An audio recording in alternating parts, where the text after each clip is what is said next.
Retrieving Freedom is a nonprofit organization dedicated to training service dogs for disabled veterans, children with autism, and people with diabetes. Joining us this morning on Cedar Valley Today to talk about her role as a puppy foster within the organization is Merritt Beisner, joined by puppy Victor. So thanks for joining us this morning. Good morning.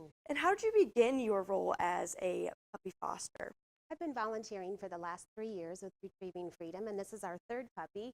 And I wanted to do something to give back to Warburg and to help promote its unique classes that they have in relationship with Retrieving Freedom.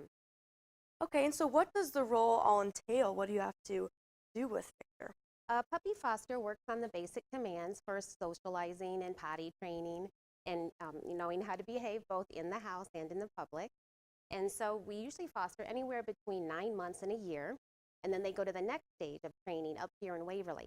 And that's the stage that the classes, both in social work classes and leadership classes, get to work with the Warburg students. Okay, so progress is very important, obviously. And we'll show some video here of the Facebook page that is made for Victor's kind of journey. How did that get started? Yeah, I had the idea, when I'm out in the public with being a puppy foster, people always ask a lot of questions. And I know that today's show, since they've had two puppies, have really generated a lot of interest in service dogs.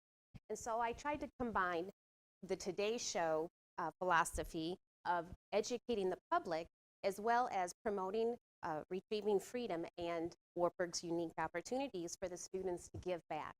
And so we're going to do a whole 2-year journey. So I want the students to learn all the way from the puppy stage all the way to the final recipient at the end of the 2 years. Okay, so what are some key things that people should take away and learn about service dogs? The number one is when they're wearing their vest, they're working. And that's really hard because there's so many different types of service dogs these days that these service dogs will potentially help children with autism or disabled veterans. And so it's real important when they have their vest on, they're working. They should not be petted.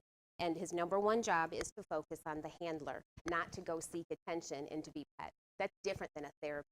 That makes sense. And so throughout the 2-year journey, when kind of does it get decided where the dog goes to after it's been trained? Based on his personality and his temperament, probably the next stage, probably in about a year or so. But right now we do all different kinds of training for whatever population he might help. And so what are some of the commands he's learned thus far in his training? Yeah, we're going to go ahead and show you place. And this is a clicker that we use at the beginning of commands. And we'll do a very positive approach to our training. When the dog's doing what they're supposed to, we treat. Okay. And then I saw on the Facebook page something about puppy push-ups. So what does that all entail? Okay. Okay. Come on. All right, so puppy push-ups is a fun way to exercise. Sit and down. Okay, so a sense of exercise while also learning those commands then. Sit. So a lot of my job as a puppy foster is basic obedience skills and good manners, both in public and in the house. And I have a unique opportunity because I'm a teacher in Cedar Falls, and so he gets to come to my classroom every day, and so I get to help teach the students about service dogs.